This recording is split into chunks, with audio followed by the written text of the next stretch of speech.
Indonesia dalam konferensi tingkat tinggi atau KTT G20 di Johannesburg, Afrika Selatan, terus memastikan kepentingan nasional serta mendorong penguatan tata kelola ekonomi global.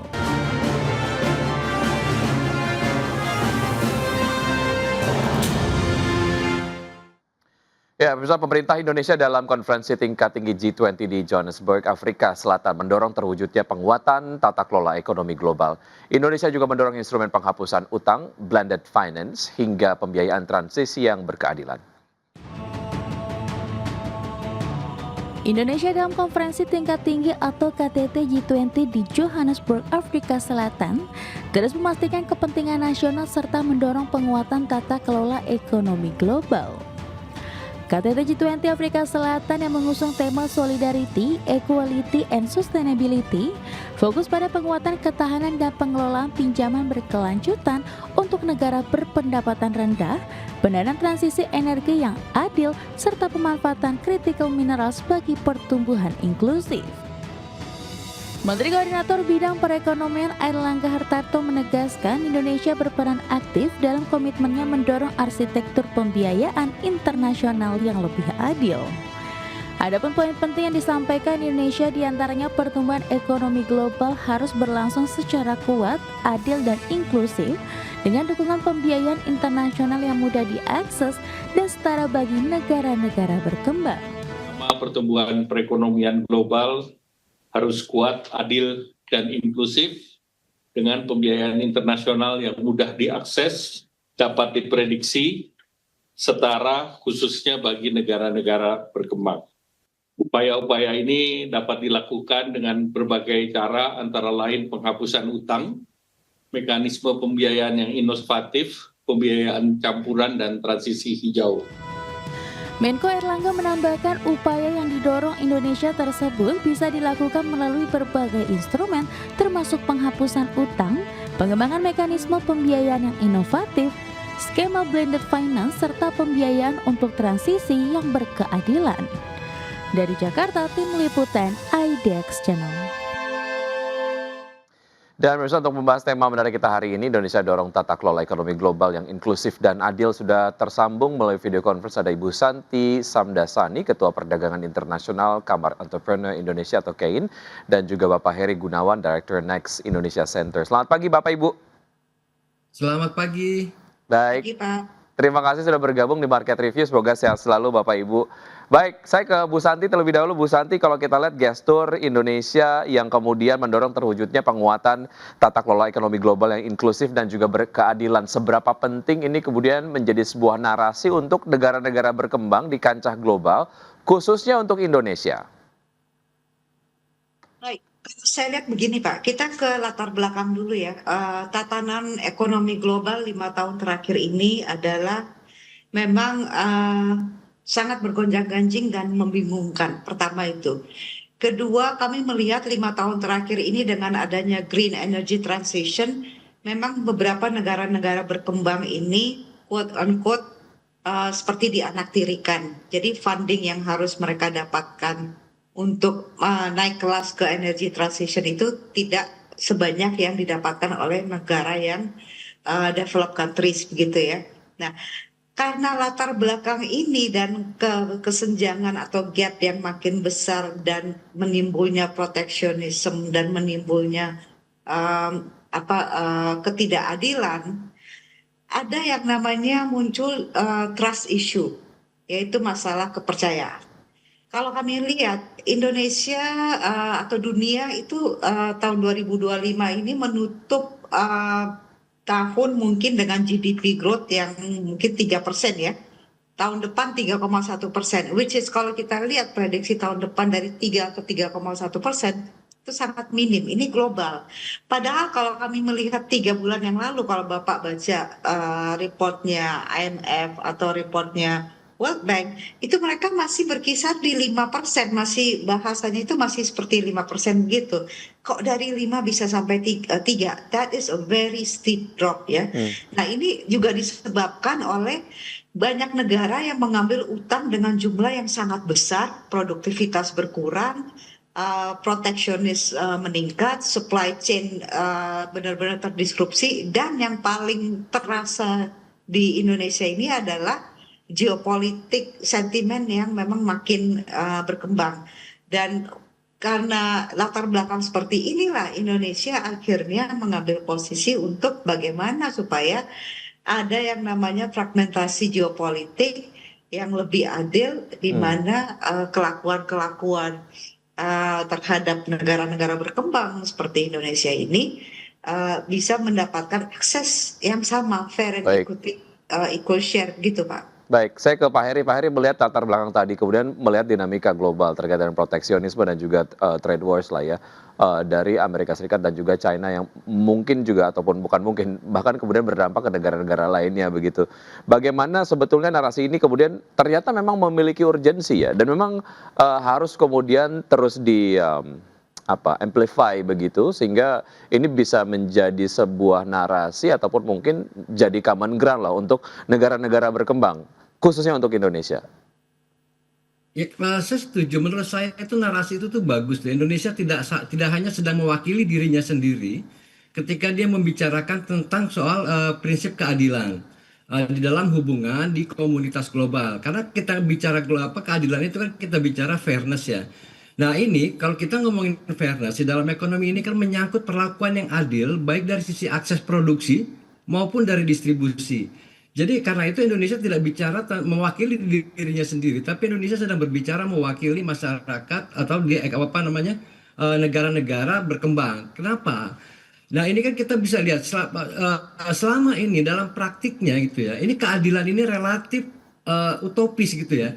Kenapa? Adil itu kan jadi yang terjadi adalah seperti tadi dibilang oleh Bu Santi, itu banyak negara yang melakukan proteksionisme perekonomiannya. Jadi dia penuhi dulu kebutuhan dalam negeri.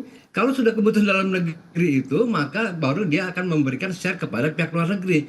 Contoh yang dilakukan oleh Amerika itu adalah contoh buruk ketika dia melakukan tarif resiprokal menurut saya. Nah, ini menunjukkan bahwa barrier yang dibuat oleh Amerika sebagai salah satu contoh gitu ya. Nah, ini akan mengganggu akan meminimalisir atau menjadi barrier akses pasar bagi negara-negara berkembang itu. Nah, dulu ketika terjadi ketegangan geopolitik misalnya ketika Rusia dan Ukraina itu ketika supply chain itu mengalami disrupsi, itu kan juga seluruh negara relatif melakukan proteksionisme itu. Ya. Nah, ini narasi ini kemudian disinilah menjadi momentumnya. Jadi Indonesia karena gitu menurut saya juga tidak hanya sampai pernyataan tapi juga bagaimana ikut melobi negara-negara berkembang, terutama misalnya Indonesia kan sudah menjadi bagian dari BRIC ya. Nah, ini bagian BRIC misalnya gitu ya kan sekarang negara-negara itu sudah terfragmentasi, ada yang berdasarkan wilayah, ASEAN dan lain-lain, ada yang berdasarkan interestnya atau kelompok size ekonominya. Indonesia sudah masuk di dalam BRIC. Bagaimana Indonesia kalau ingin memainkan peran yang besar di situ adalah menjadi jembatan antara BRIC dengan G7 misalnya gitu ya. Ini kan yang punya kue besar ini diantaranya adalah G7. Nah, apa yang dilakukan oleh Indonesia dengan Uni Eropa ini kan sebenarnya kan sudah sangat baik. Nah, itu terus dikembangkan bagaimana Indonesia juga ikut negara-negara berkembang yang lain gitu. Baik, menarik. Terkait dengan proteksionisme ini, ada nggak sih batasan-batasan yang kemudian bisa dikatakan wajar? Kalau kemudian kita meminjam point of view dari negara-negara masing-masing begitu ya, menjadi kemudian satu hal yang wajar melindungi kebutuhan di dalam negeri ataupun memprioritaskan kebutuhan di dalam negerinya sendiri begitu ya. Bahkan Indonesia juga ada program-program yang kemudian memprioritaskan kebutuhan di dalam negeri terlebih dahulu. Setelahnya jika kemudian sudah dipenuhi baru bisa memberikan supply lah ya terkait dengan kebutuhan global begitu. Ada nggak sih sebetulnya proteksionisme ini yang kalau dibilang ada batasan wajarnya dan lain sebagainya, kita mungkin bisa bahas usai jeda berikut ini, Bu Santi dan juga Pak Heri, dan pemirsa tetap bersama kami akan segera kembali. Kembali di Market Review, sebelum kami lanjutkan perbincangan, ada beberapa data yang sudah disiapkan oleh tim redaksi, diantaranya adalah data yang kemudian menarik terkait dengan laju pertumbuhan ekonomi di kuartal 3 tahun 2024 dibandingkan dengan kuartal 3 tahun 2025 secara year on year begitu. Datanya dari BPS seperti Anda kemudian dapat saksikan di layar televisi. Ya, Untuk kuartal 2 tahun 2024 ada di 5,05%, kuartal 3 2024 4,95%, kuartal 4 2024 di 5,02%, sementara di kuartal 1 2025 mengalami penurunan 4,87%, kuartal 2 tahun 2025 meningkat menjadi 5,12%, sementara kuartal 3 tahun 2025 turun kembali di 5,04%. Baik, berikutnya kita akan simak data yang disiapkan oleh tim redaksi, di antaranya adalah PMI Manufaktur Global per Oktober 2025 untuk Arab Saudi di 60,2, kemudian India di 59,2, Thailand 56,6, kemudian Vietnam 54,5, Amerika Serikat 52,5, Indonesia 51,2 dan juga China 50,6. Kami kompilasi datanya dari S&P Global. Data berikutnya pemirsa yang juga menarik untuk dicermati adalah terkait dengan PMI Manufaktur Indonesia di tahun 2025. Memang datanya cukup fluktuatif begitu ya. Mencatatkan PMI Manufaktur Indonesia terendah di bulan April di angka 46,7.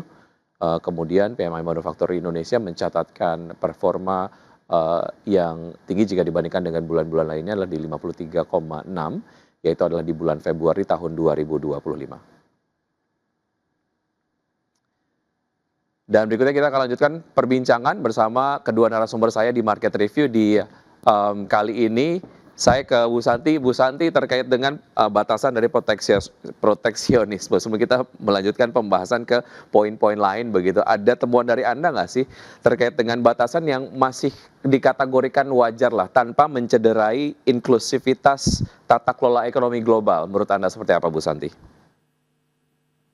Kalau saya melihat, saya ambil contoh ekstrim dulu ya, Ya. proteksionisme yang saya kategorikan ekstrim itu contohnya India. Itu sudah mereka sangat ekstrim batas proteksionisme. Malah entry barrier, terus non-tariff barrier dan non-tariff measure-nya pun mereka itu sangat sangat ditingkatkan sekali. Itu contoh yang ekstrim. Tapi kalau saya melihat contoh yang masih wajar-wajar saja batas proteksionisme itu mungkin hampir semua negara di ASEAN, di Southeast Asia. Indonesia ini masih cukup wajar kalau saya melihat batas proteksionisme kami, dan justru saya melihat di era Presiden Pak Prabowo ini justru ada sebuah effort yang saya melihat sangat balance. Pertama, dia menempatkan Indonesia sebagai negara yang non-blok, which is saya merasa sangat-sangat strategis ya.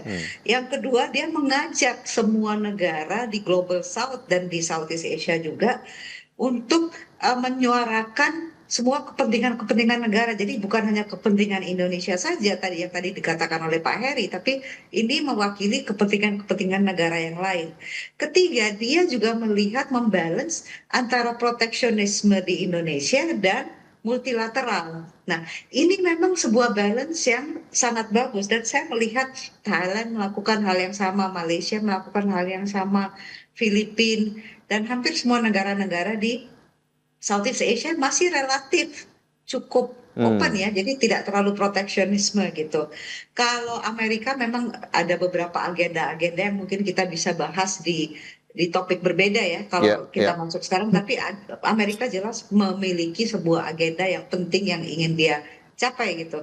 Tapi kalau kami melihat India dari 30 tahun yang lalu, 40 tahun yang lalu, itu memang dari dulu dia sudah market entry barrier-nya sangat besar gitu. Nah, di sini kalau kita mengambil contoh India, dan jika semua negara mengarah ke sana, itu saya rasa mungkin gap-nya itu akan sangat besar dan akan terjadi sebuah economic growth yang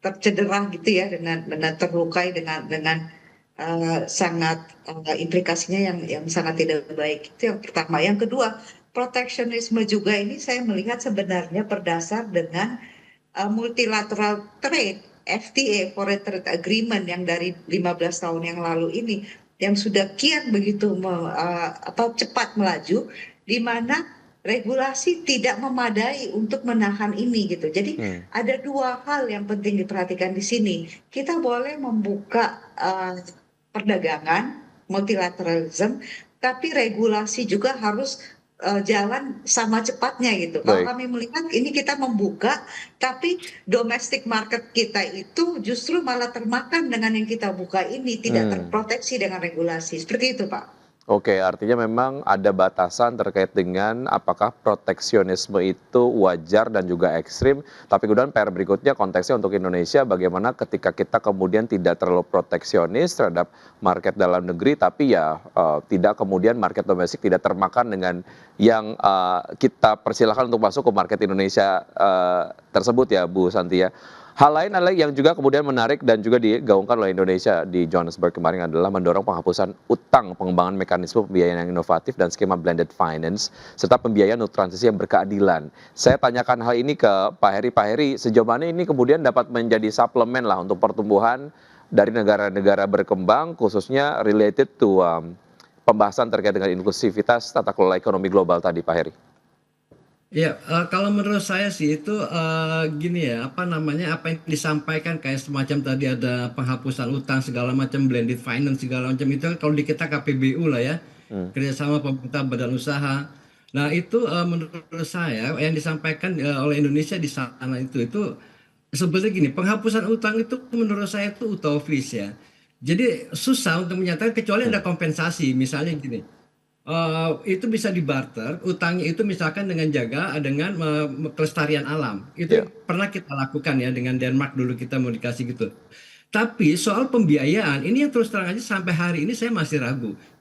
Masih ingat nggak waktu KTT G20 di Indonesia tahun 2022 di Bali, itu kita melahirkan 52 poin deklarasi. Nah, salah satu yang penting yang kemudian ditagih oleh pemerintah Indonesia itu terkait dengan pembiayaan transisi energi. Yang katanya itu waktu itu membuat sebuah entitas yang namanya Just Energy. Jadi mengumpulkan apa namanya pendanaan dari negara-negara maju yang kemudian nanti akan membantu Indonesia untuk melakukan transisi energi. Pertanyaannya ya, apakah yang seperti itu tuh berjalan? Dan itu kan juga tidak berjalan dengan mulus gitu. Nah, itu juga bahkan ya kalau apa yang saya dengar itu juga ternyata itu bentuknya pinjaman dengan suku bunga yang katanya ada aja di atas biaya obligasi pemerintah. Lalu Jadi mana yang obligasi doable, Pak Heri, menurut Anda? Dari beberapa yang kemudian Anda sampaikan utopis lah ya, mana yang doable, mana yang sebetulnya kayak cukup realistis deh. Dan tentu saja ini betul-betul secara real gitu dapat membantu negara-negara berkembang seperti Indonesia. Ya, kalau konteksnya transisi yang paling real itu adalah negara maju jangan menyediakan utang, tapi dia menyediakan grant. Nah, dengan kompensasi misalnya itu adalah dalam bentuk konservasi alam. Ya, ya. Misalnya deforestasi, kompensasinya bagi Indonesia misalnya gitu. Oke, kita kasih dana sekian untuk transisi energi, tapi Anda tidak boleh melakukan deforestasi dalam kurun waktu sekian dengan jumlah lahan sekian segala macam. Jadi kan ini kan tidak ada yang gratis semuanya. Itu harus ada barter gitu ya. There's Nah, no kalau free barter lunch gitu ya, Pak?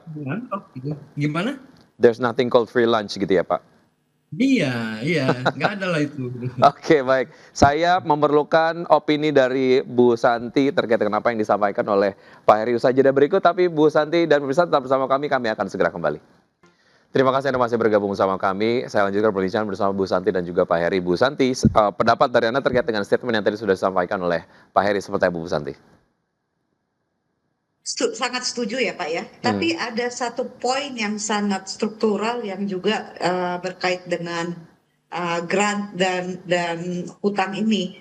Semua negara kalau kami melihat 10 tahun terakhir ini mengambil utang dengan jumlah yang sangat besar. Pertama. Kedua, sekarang mengalami kesulitan untuk membayar utang tersebut. Bahkan ada Federal Reserve mereka dicadangkan 20-40% hanya untuk membayar hutang.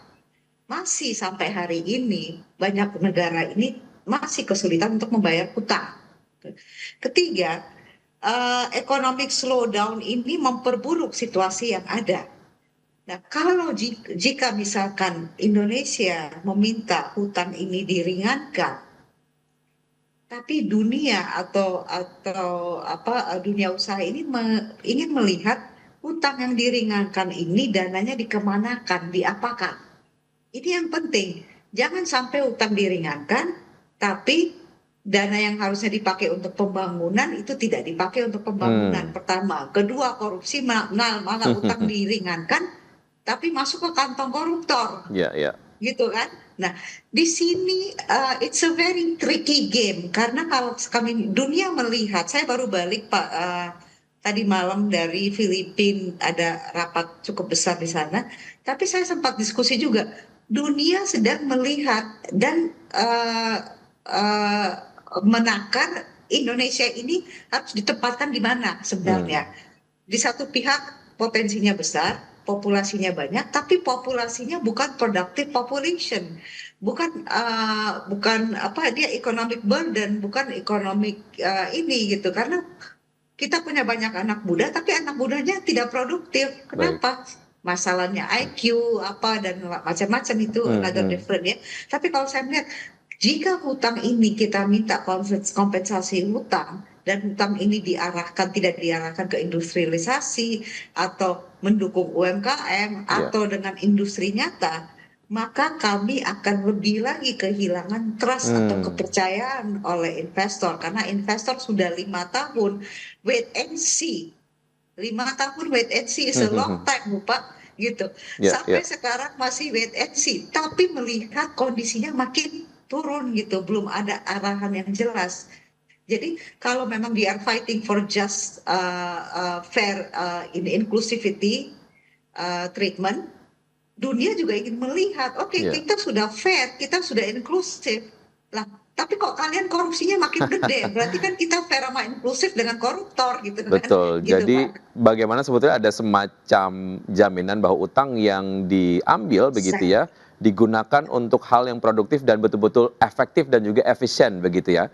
Oke, jika kita kemudian menggunakan lembaga-lembaga multilateral sebagai mekanisme untuk membuat Indonesia jump in ke inklusivitas dari tata kelola ekonomi global, kita tergabung dengan G20, kemudian juga ada BRICS begitu ya, Pak Hery. Sejauh mana ini kemudian dapat menjadi mekanisme yang bisa membuat narasi ini kemudian menjadi lebih bisa relatable dan juga bisa direalisasikan lagi?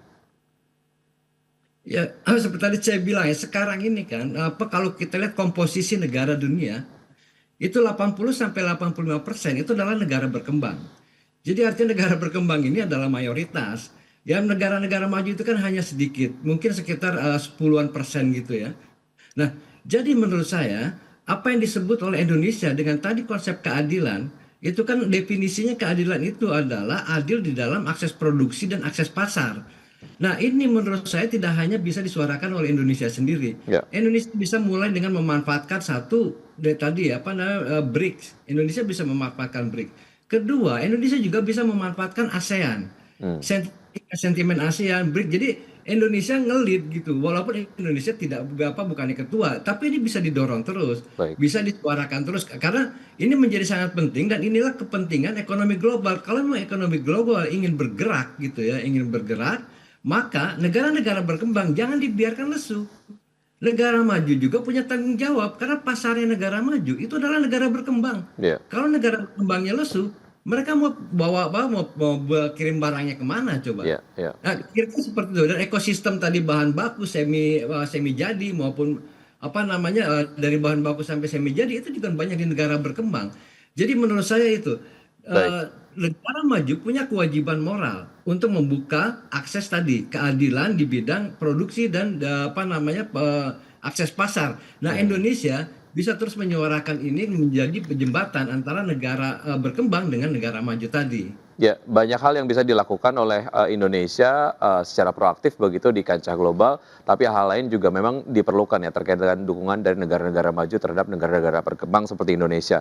Waktu kita sangat terbatas, Bapak Ibu, terima kasih sudah bergabung bersama kami. Semoga apa yang kita sampaikan ini sangat memberikan input yang baik bagi bangsa. Terima kasih Bu Santi dan juga Pak Hery, sampai jumpa. Terima kasih. Terima kasih.